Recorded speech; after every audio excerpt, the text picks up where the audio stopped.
In this lesson, we're going to talk about the common programming constructs, still under ABMA, and it's important that we understand what we are supposed to be working through, or what are the requirements according to the ABMA standards. So, common programming constructs. Basically, we are talking about the common building blocks, or the building blocks of programs. That's what we call programming constructs.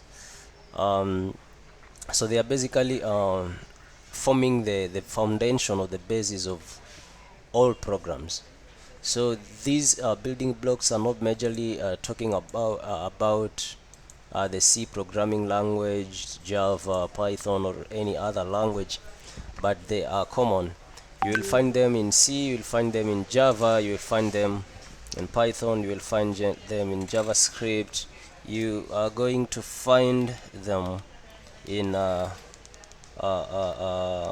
many programming languages. You're going to find them in many programming languages, or all programming languages.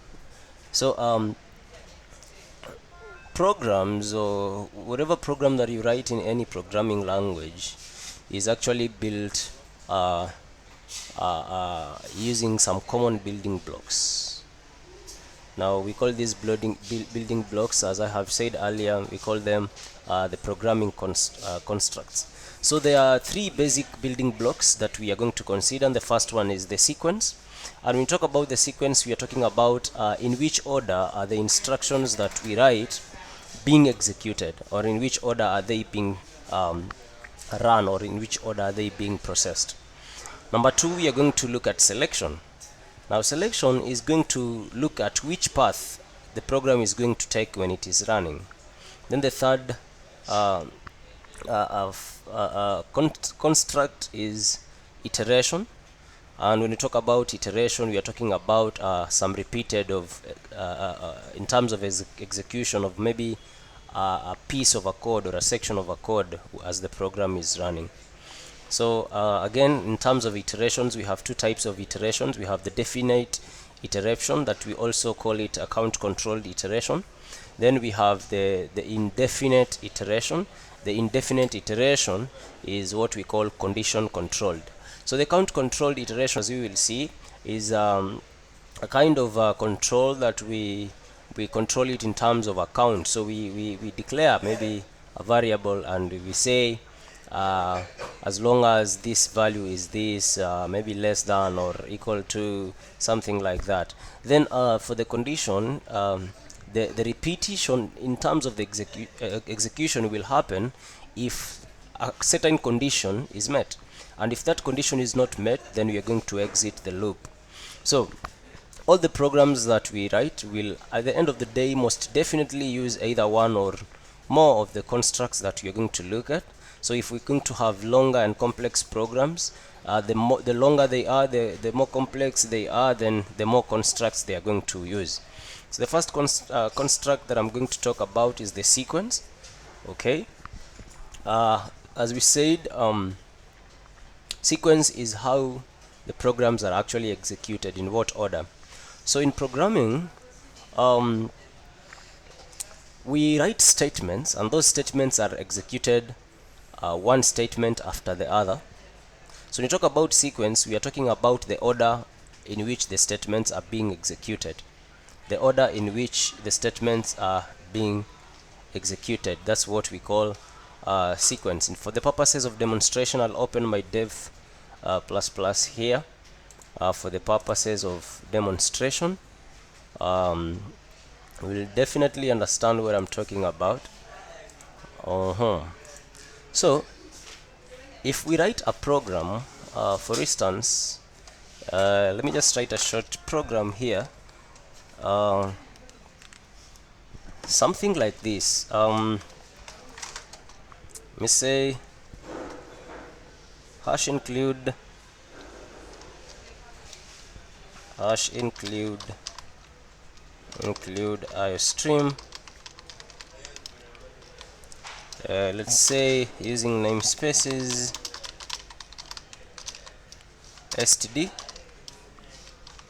using namespace std int main. Just open that, and then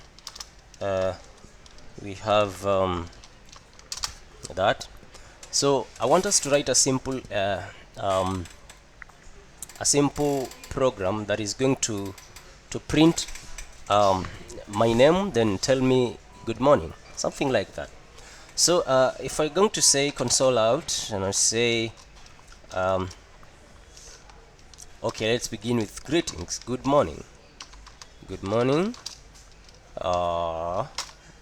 say good morning, and else, then we say we also want to print my name, so that something like good morning Thomas. So Thomas. So what I'm basically trying to illustrate is the sequence of programs, the sequence of instructions in a program.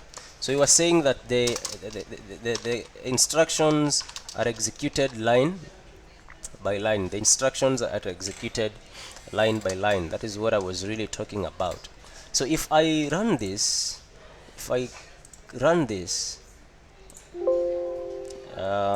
just want to show you something. Okay, this is supposed to be iStream. Sorry for that. Okay, let's run it again. Supposed to be namespace, not spaces. Today is on a Monday. Today is on a Monday. Mines are still on the weekend. Okay, so you have here good morning, and then you have Thomas. Now what basically means is that this statement runs first and good morning is printed. Then this statement runs second, then good morning is printed. Now that means this instruction cannot be executed until this instruction is done, what is executed. So what if we want to display Thomas good morning? We are going to change the order. So I'm going to cut this here and paste it up here. We're just going to change the order of the instructions. I'm going to change the order of the instructions. Then I'm going to run it again. So when I run it again, you see Thomas good morning. So that's basically what I'm talking about here. That basically the programs are executed statements after statement or line by line in the order they appear. They're executed line by line in the order they appear. That's important for us to understand. So the sequence of a program is very important because if you carry instructions maybe in the wrong order, that is going to give us a program that is not actually performing the way it's supposed to perform. It's going to give us a program that is not supposed to perform.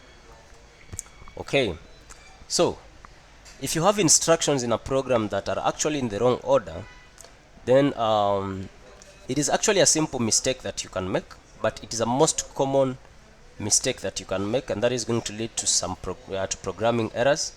And this is going to happen regardless of the programming language you are using. That is going to happen. So the other one is selection. Selection is a programming construct. We have occasions in programming when we need to make a decision. Okay, we need to make a decision. So selection is basically that process of making a decision. So the results of the decision is going to tell us which path the program is going to take next, or after this step, which is the other step the program is going to move to, which is the other step the program is going to flow to. Okay, now for example, we can have a program that tells a user if they are old enough maybe to learn how to drive a car. So if the user's age is going to meet the required driving age, then the program would follow maybe one path and execute some set of instructions. Otherwise, it would follow a different path and execute a different set of instructions. Now, let's come here. But before we even look at this practically, we need to understand one thing, that selection is going to work by testing a condition. You give it a condition. If the condition results true, it is going to actually execute a block of code or maybe some code. If the condition results to false, it is also going to execute some code. So in other words, we can just we can just see it here practically. Let's just look at it practically. So here we want to check the age of the user. So the user should tell us the age, then we determine if okay, so let's get the age first. So console out, you need to tell the user enter your age, something like enter your age. Okay, then we remember, I'm not teaching you C++ programming. I'm just using C++ to illustrate my concepts. These are general concepts in all the programming languages that you need to have. But when I checked out, ABMA tends to test questions based on C++, and that is why I chose C++ as a language of illustration. So we are actually asking the user to enter their age. So we need to take the user. Now to take the user input, we say cin, then the arrow are facing the opposite side. So but before we do this, we need to actually have declared a variable here. So let's just say age, because we want to take in age. Then here we are going to take in age, so that whatever the user supplies is now stored in the variable age. So you have taken the age. So we need to give a condition to check. Now let's say in Kenya someone is allowed to learn driving if the person is above 18 or equal to 18. So we're going to give that condition. If we say age, if age is greater than or equal to 18, then if this condition is going to execute to true, if the user supplies age that is greater than or equal to 18, this condition is going to execute to true. So if that condition executes to true, we want to tell the user that you can learn driving. So let's execute some instructions. Console out. So let's say something, you are then we have the age, we take in the age of the user. So you are age, that age. Then we continue saying you can learn driving. You can learn driving. Okay, so we have and L there. But what if the person is not what if the person supplies age that is actually below 18? Okay, you can say else, you can use else, and we tell the person. So we're going to console out again and tell the person we tell them their age. You are so we print the age, then we say you cannot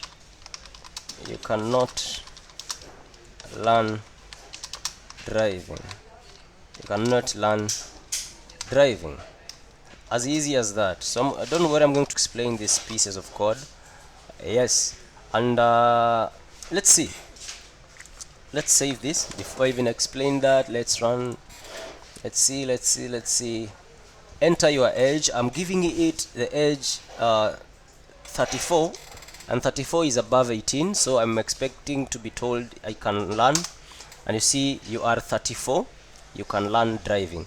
Now let's give it below 18, so that we see. Let's give it 13.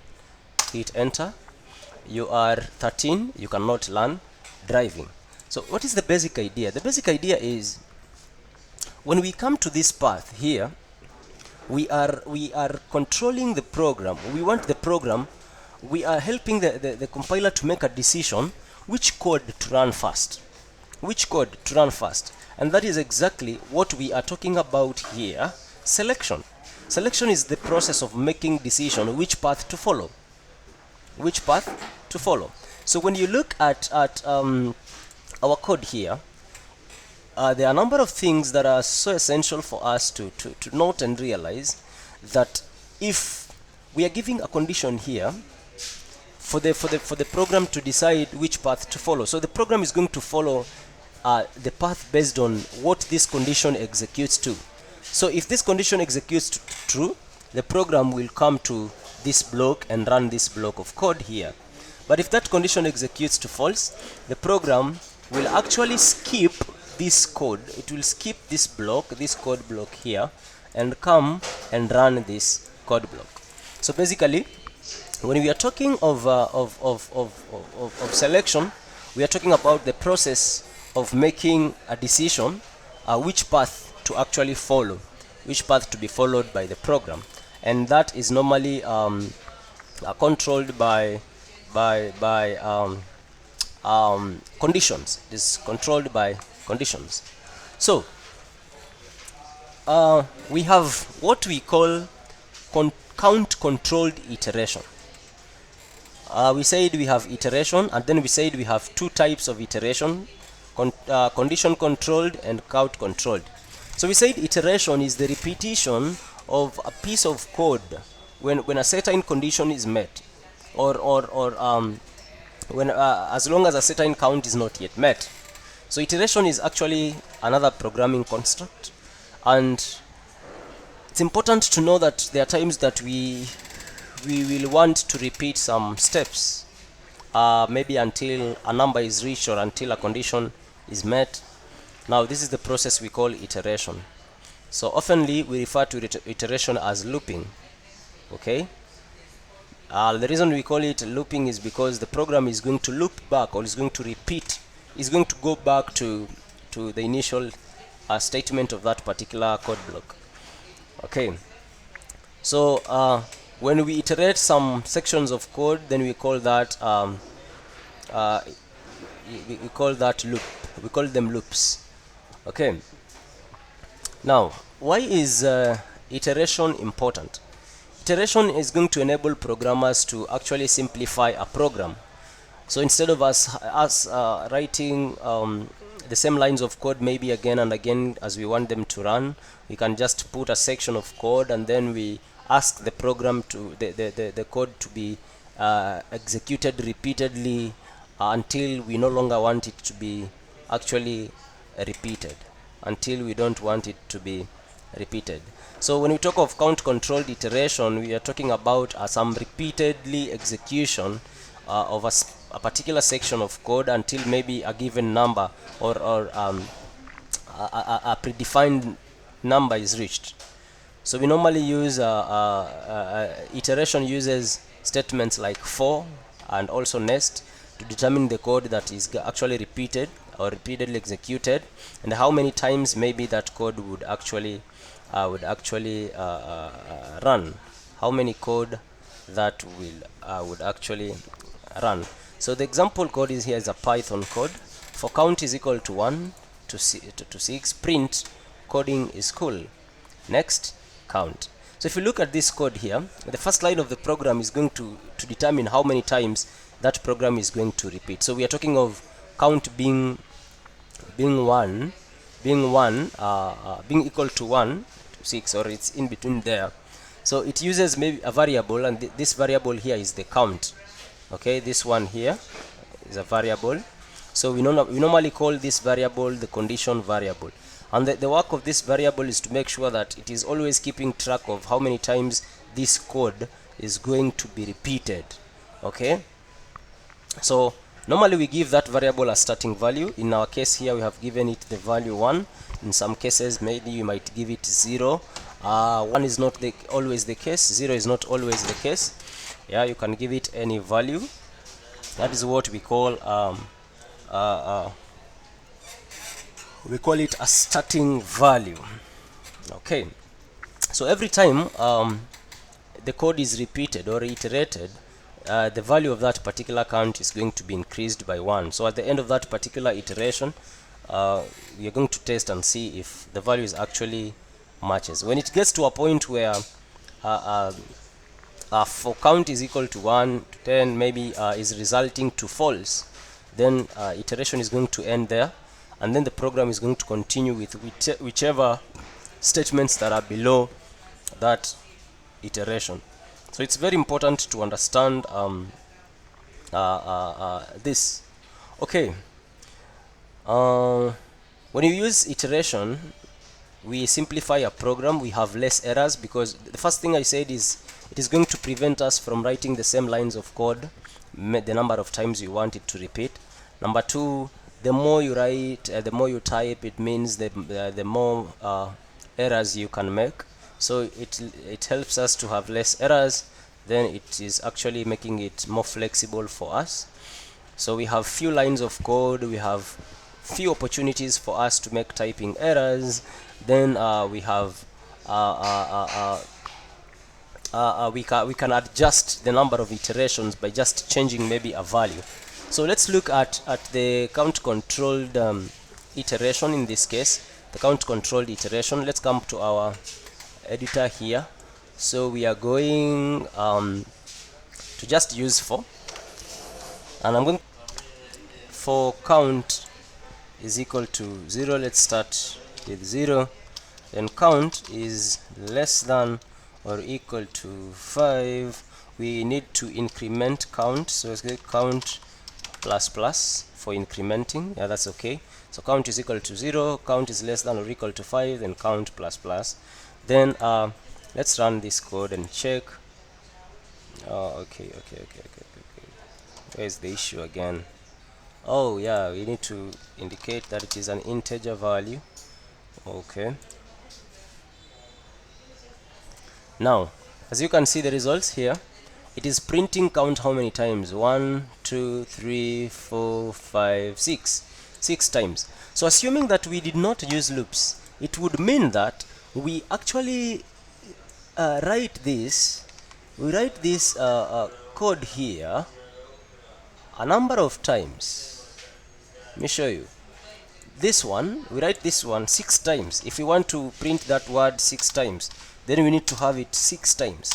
Now you can see how lengthy our code becomes, and more likely that we would make errors. So if you actually run that, it is also going to print 6 times. So instead of us writing the same lines of code repeatedly just to print this word good morning, we engage iteration. That's why we use the for loop. So we say for int count, we initialize it to 0, then we say when count is actually less than or equal to 5, then we increment count. Then what is going to happen here is that we are going to print good morning. So that now we can, I want you to even see how many lines of code I'm writing here as compared to how many lines of code I would write when I am actually using not using iteration. So if I run this, okay, oh, this is supposed to be quote, not count. Console out. Let's run that again. Okay, now it's printing here. So look, these are just how many lines of code I've written. These 3 lines of code, and you can see how many lines of code were those that I had written previously. There were so many lines of code. So it's important for us to know that again. Okay, let's continue. We are moving into condition controlled loop, that is a count control loop. So in condition controlled iteration, we are repeating to execute a section of a code until a given condition is met. We are repeating the execution of a section of code until a given condition is met, or maybe it is no longer met. So we have 2 types of condition controlled iteration. The first one is the while loops. The second one is the repeat loops. So if you look at the while loop, basically it uses the statement while and the end while statements to uh, uh, uh, uh, to execute that. Then we have repeat loops that uses the statements repeat. Then we have until. Okay, so those are the loops that we have. Then we also have infinite loops. Infinite loops are condition controlled loops that are actually, you can write them to have them run forever. Yeah, they are going to repeat that piece of code forever. We call it an infinite loop. Okay, for example, if you write a program, count is equal to 10, then we repeat print coding is cool, count is equal to count plus 1 until count is equal to 10. Now that is going to actually put up a loop that will not have an end, and we call it an infinite loop. We call it an infinite loop.